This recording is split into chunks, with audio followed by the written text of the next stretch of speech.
발솜입니다. 유럽 리그에서 뛰는 우리 선수들의 시즌이 거의 마무리되었습니다. 울버햄튼에서 뛰는 우리 황희찬 선수는 12골 3도움으로 커리어 하이의 멋진 성적을 거두었고, 이강인 선수는 이적 첫 시즌 만에 트로피를 들어올렸습니다. 김민재 선수는 선수 경력 처음으로 성장통을 겪고 있지만 다음 시즌 반드시 제 실력을 증명해 보일 것이고요. 또 한 명의 프리미어리거를 기대하게 하는 황인범 선수와 팀을 강등 위기에서 건져낸 히어로 이재성 선수, 그리고 최근 골과 도움을 기록하여 살아있음을 보여준 정우영 선수까지 정말 많은 선수들이 올 시즌 활약을 선보였습니다. 그렇지만 이 모든 선수들을 이끄는 우리의 캡틴 손흥민 선수의 올 시즌을 돌아봐주는 것이 응당 축구팬의 역할이 아닐까 하는데요. 올 시즌을 마감하는 셰필드 원정 경기에서 손흥민 선수는 절대적인 선수였다는 평가를 받았습니다. 우선 현지 매체들의 평점을 먼저 살펴보면 풋볼 런던은 손흥민 선수에게 팀 내 두 번째로 높은 평점인 8점을 부여하며 오늘 득점 찬스가 선방에 막힌 점과 선제골에 도움을 기록한 것, 그리고 클루셉스키의 두 번째 골에 멋진 기점 패스를 주목했고, 후반에 존슨에게 제공한 완벽한 빅찬스 기회도 도움 기록을 받을 만한 자격이 있는 멋진 패스였다 극찬하였습니다. 90미닛 역시 멀티골의 주인공 클루셉스키를 제외한 최고 평점인 7점을 부여하였고, 스퍼스 웹도 평점 8점으로 클루셉스키의 골을 도운 것과 메디슨에게 제공했던 1대1 찬스에서도 도움 기록을 마땅히 받았어야 했다고 평가했는데요.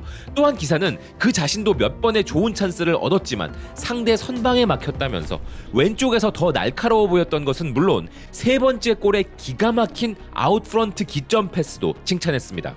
오늘 경기에서 손흥민 선수가 얼마나 잘했는지는 소파스코어와 같은 평점 전문 매체들만 봐도 알 수 있었는데요. 두 골을 기록한 쿨셉스키의 평점이 8.6점이었는데 손흥민 선수는 8.9점이라는 놀라운 평점을 받은 것입니다.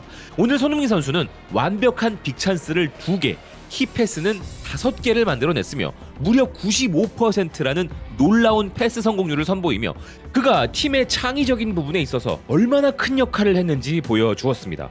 운이 따랐다면 오늘 훨씬 더 많은 도움을 기록할 수 있었던 최고의 선수였던 것이죠. 그리고 이런 손흥민 선수가 두 골을 넣은 쿨셉스키보다 더 절대적인 선수였다 극찬한 풋볼 팬캐스트였는데요. 이 매체는 토트넘은 오늘 편안하게 3대0의 승리를 거두었고, 이 경기에서 쿨셉스키를 비롯한 눈에 띄는 선수들이 있었지만 한 명의 선수가 그를 능가하는 멋진 플레이로 자신을 향한 모든 비판을 침묵시켰다면서 그 선수는 바로 손흥민이라 이야기했는데요. 토트넘 선수로서 비판에 직면하는 것은 손흥민에게는 이상한 감정이겠지만 최근 몇 주 동안 그는 자신에게 주어진 극도로 높은 기준에 약간 압도당했다는 기사는 이 한국의 레전드는 9경기에서 단 한 골의 오픈 플레이 골을 넣었고 이번 주 헤드라인을 장식한 맨체스터 시티전에서의 부진도 비판을 받았지만 이번 경기에서 손흥민은 다시 최고의 모습을 보여 토트넘 공격의 원동력으로 멋진 퍼포먼스를 펼쳤다는 것입니다. 손흥민은 오늘 경기에서 골 대신 절대적으로 중요한 창의적인 역할을 주로 맡았고, 그는 경기 시작부터 모범을 보였으며 얼마 지나지 않아 도움을 기록했고, 그 시점부터 이 31세의 선수는 계속해서 셰필드에게 온갖 문제를 일으키며 총 4번의 기회를 만들어냈는데 그중 2번이 빅찬스였다 설명했는데요. 아울러 그가 인상적이었던 점은 볼 소유권을 거의 잃지 않았다는 것으로 패스 정확도가 95%, 볼 경합 승률이 71%로 오늘 손흥민 선수는 흠잡는 것이 불가능한 수준의 경기력을 선보였다는 것이었습니다. 전반적으로 손흥민은 자신이 토트넘 최고의 선수임을 다시 한번 입증했으며 최고의 파트너였던 해리 케인이 없음에도 여전히 그를 막을 수 없다는 것을 다시 한번 증명하였다 극찬한 기사였는데요. 오늘 경기 후 커뮤니티에서 토트넘 팬들은 손흥민 선수의 모습에 이런 반응을 보였습니다. 손흥민이 만들어낸 기회를 마무리할 또 다른 손흥민이 있다면 메시의 역설이다. 동의해. 그는 팀 내 유일한 퀄리티 높은 찬스를 만드는 사람이자 최고의 마무리 능력자야. 우리에게 2명의 손이 필요한 것은 분명하다. 한 명은 만들고 한 명은 득점하고. 난 이번 시즌 손흥민이 만들어낸 기회와 팀 동료들이 놓친 수많은 기회들을 잊고 있었다. 케빈 데브라이너는 홀란드와 함께 뛰며 서로 돕는다. 손흥민은 올 시즌 메디슨과의 첫 10경기를 제외하면 믿을만한 유능한 파트너를 가지지 못했었어. 손흥민은 오늘 경기에서 진정한 기회의 창조자였어. 우리에게 홀란드가 있었다면 그는 4개의 도움을 기록했을 거야.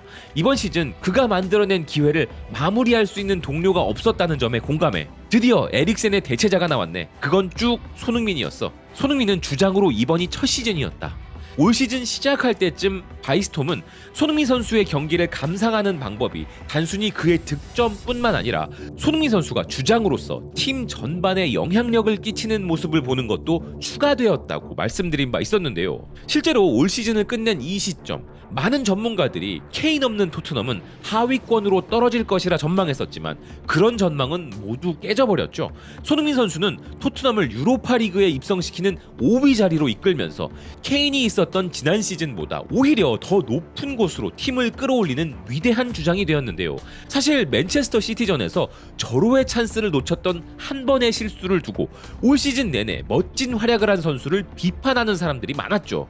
하지만 이로 인해 올 시즌을 준우승으로 마감하게 된 직접적인 피해자 아스날의 아르테타 감독 역시도 손흥민 선수가 이 기회를 살리지 못한 것을 두고 마이클 조던까지 언급하며 옹호하여 손가들의 입을 닫게 만들었습니다. 그는 인터뷰에서 손흥민 선수가 득점하지 못한 것에 대해 이렇게 말했는데요. 내가 그 순간 프리미어리그에서 그 슛을 할 선수를 선택해야 했다면 그건 바로 손흥민이었을 것이다. 아르테타 감독은 이렇게 손흥민 선수에 대해 일명 샤라웃을 해버린 것이죠. 이에 더해 그는 마이클 조던 같은 선수 역시도 그런 기회에서 항상 성공하지는 못했다는 첨언으로 인터뷰를 마무리하였습니다. 사실 올 시즌 손흥민 선수에게 있어서 가장 아쉬웠던 개인 타이틀은 바로 도움왕이었습니다. 도움왕이 된 에스턴 빌라의 올리 와킨스가 13개의 도움을 기록했고 손흥민 선수는 공동 3위로 무려 10개의 도움을 올렸기에 그 차이가 크지 않아서 정말 아쉬웠던 것인데요. 게다가 더욱 아쉬웠던 이유는 통계 전문 매체 스태트뮤즈의 기록에 따르면 올 시즌 손흥민 선수는 리그 전체에서 살라, 페르난데스, 데브라이너, 하머와 함께 빅찬스를 가장 많이 만들어낸 베스트 5에 들어갈 정도로 정말 많은 기회를 만들어냈기 때문입니다. 충분히 도움왕에 오를 수 있는 좋은 경기력을 선보였지만 그런 기회를 제공받은 존슨을 비롯한 어린 선수들의 안타까운 미스가 너무 많았던 것이죠.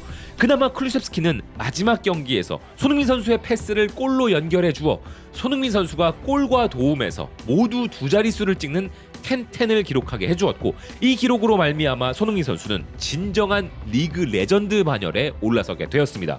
통계 매체 스코어카는 10-10을 기록한 횟수가 3번 이상인 선수는 에릭 칸토나, 웨인 루니, 프랭크 램파드, 디디에 드록바, 모하메드 살라와 함께 손흥민 선수까지 역사상 단 6명뿐임을 알렸는데요.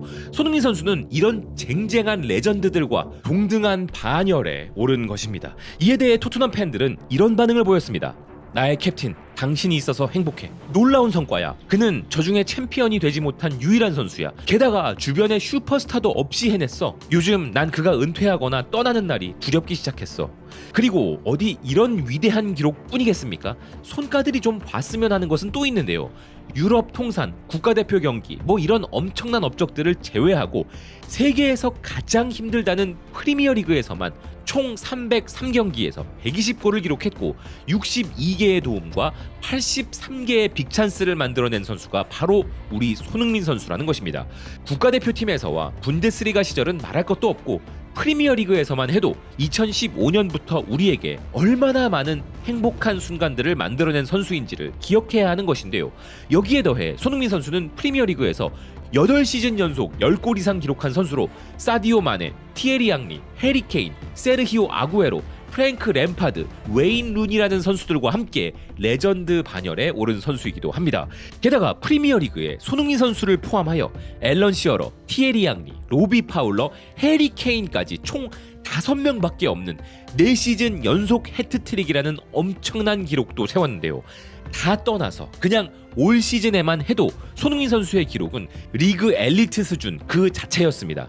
17골과 10도움, 빅찬스 20개, 키패스 68개를 기록했기 때문이죠. 이에 대해 토트넘 팬들은 이런 반응을 보였습니다. 그는 번리전과 오늘 경기에서만 따져도 최고 4-5개의 도움을 더 얻을 수 있었어. 솔직히 기대 도움의 경우는 도움왕인 와킨스와 비슷한 수치로 마감할 수도 있었어. 소니는 좋은 시즌을 보냈고 그가 훌륭한 주장이기도 하다는 걸 입증했어. 훌륭한 캡틴. 그는 내가 기억하는 지난 15년 동안 그 어떤 주장보다 훨씬 더 팀에 관여했어. 그가 얼마나 많은 엄청난 기회들을 만들어 주었는가. 소니가 한동안 리그를 떠났었다는 것도 있지만 케인이 있으나 없으나 토트넘에게 우승을 기대한 사람은 없었습니다. 그럼에도 디애슬레틱의 토트넘 올 시즌 리뷰 기사는 이렇게 평가했는데요. 누가 뭐라 해도 토트넘은 손흥민 선수를 주장으로 지난 시즌보다 한 발 더 나아갔다. 케인 없이도 지난 시즌보다 더 높은 순위, 더 나은 승점, 이 모든 것을 읽어낸 주장을 비난하는 것은 제정신이 아닌 사람이죠. 이런 손흥민 선수임에도 그렇게 비난하고 싶은 분이 계시다면 이 영상의 댓글창에서만 하시면 좋겠습니다. 손흥민 선수는 올 시즌 아시안컵도 병행하며 뛰어야 했고 기억하고 싶지 않은 불미스러운 일도 당했죠. 게다가 국대 주장뿐만 아니라 유럽 최상위권 클럽의 주장이라는 큰 압박감 속에서도 모든 것을 다 바쳐 뛰었는데요. 그러니 손흥민 선수 악플은 그가 혹여라도 볼 수 있는 그의 개인 SNS에 달지 마시고 그냥 이 영상에다가 다 쏟아내시길 바랍니다. 축구 팬으로서, 손흥민 선수의 팬으로서 정말 부탁드립니다. 유럽에서 뛰는 모든 우리 선수들에게 다 고맙지만 특히나 우리 손흥민 선수에 대한 고마움은 이루 말할 수 없는데요. 부디 손흥민 선수가 휴식기에 충분히 쉬고 재충전을 잘 하기를 바라며 일개 축구 팬으로서 특별히 도움 줄 수 있는 것도 없지만 염치불고하고 다음 시즌에도 응원하겠다는 말을 전하고 싶습니다. 시청해주셔서 고맙습니다. 또 뵙겠습니다.